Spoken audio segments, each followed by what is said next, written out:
kinakabahan po ako. Ang Bingul, maraming salamat po. Mula po yung pinag-ibig ko kay Anak namin. Isa sa sabihin ko sa inyo. Muli po, talagang ato po sa ating lahat. Muli po, nagpapasalamat hindi galing Banyares po natin na nakasama po kayong lahat namin. Muli po, respeto, paggalang po sa isang mga inaangaan po si Sir Charles Marcos sa natin sa mga pangangkong ang buong teaching staff at teaching staff ng Cordova National Agri-Tourism School po pala pangangkong natin sila. At lahat po ng mga barangay officials na nandito po ngayon, lalong-lalo na po sa mga parents at mga pangangkong natin sila.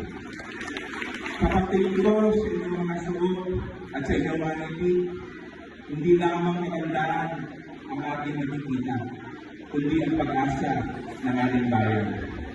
Umaasa po ako Mr. Miss Valentine ito ay isang plataforma upang ipakita na ang kagandahan ay may kasamang responsibilidad.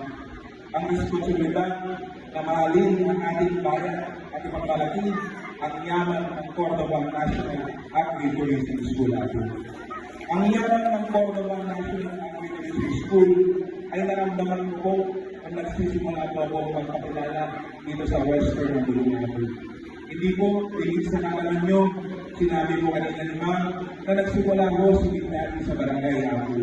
Wala ako ng 2013 hanggang 2018, naging barangay Kalawang po ang isang Bignati ko nato sa Barangay Sentro. At noong 2018 at noong 2022 ako, unang barangay po ako ng Barangay Sentro. Ang unang eskwelahan po na binisita ko dito sa Western Blue, ang Cordova National High School po doon. Dito po, isintahan naman ang isang bigdadi na nagsimula po sa barangay. Ang respeto at pagmamahal ng mga teachers ko po at mga estudyante. Dito po unang sinayaw ng isang bigdadi Banyares ang aking tagline na paro-paro siya po. Kasama ko po sa mga duty chain Mansaran. Hindi ko po akalain ng hapon po. Lumabas po February 17, 2022 sa memories po ng Facebook. Nakita po na sumasayaw po kami yung dalawa. Kaya sabi ko, kailangan sabihin ko bukas to. Dahil dito po nagsimula ang parang G ng isang big daddy na nagkuhapi. Maraming salamat po sa Cordova National Agri-Tourism School. Hindi ko rin po makakalimutan. Kaya malapit ang puso po sa Cordova National Agri. Pag pumapasal po ako dito, hindi lang po ang puso ko nagugusok, hindi lang po ang aking inisip ako. Dahil dito po pinakalagaan ng mga bisita yung ako.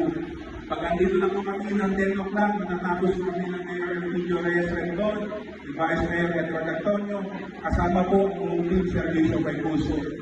Napakasarap po silang mag-alaga dito ako. Hindi nga po umuuwing gutom ako, kundi po buong puso at buong isip. Kaya Sir Charles, sabi nga niya po kanina, kung ano man po ang programa niyo, sabihan niyo lang po buong team servisyo kay puso, asahan niyo po, tutulog po kami.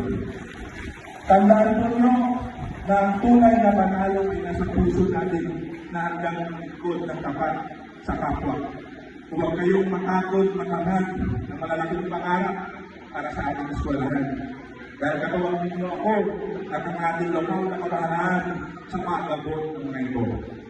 Bilang inyong lingkod bayan, hanga ako sa layunin ng inyong paaralan sa inairagulod ang agri-tourism. Ang inyong papel bilang mga kabataan ay hindi lamang limitado sa loob ng silid-aralan. Kayo ang mga susunod na inspirasyon ng ating bayan. Nais ko din pagingin ang lahat ng bumubuo ng patimpalak na ito. Naway ang araw na ito ay mag-iwan ng matamis na alaala sa bawat isa sa atin. Ipagpatuloy natin ang pagkakaisa at pagmamahal sa ating sariling bayan. Muli, maraming salamat at mabuhay ng Cordova National Agri-Tourism School. Mabuhay po ang bayan ng Maglulo. God bless us all.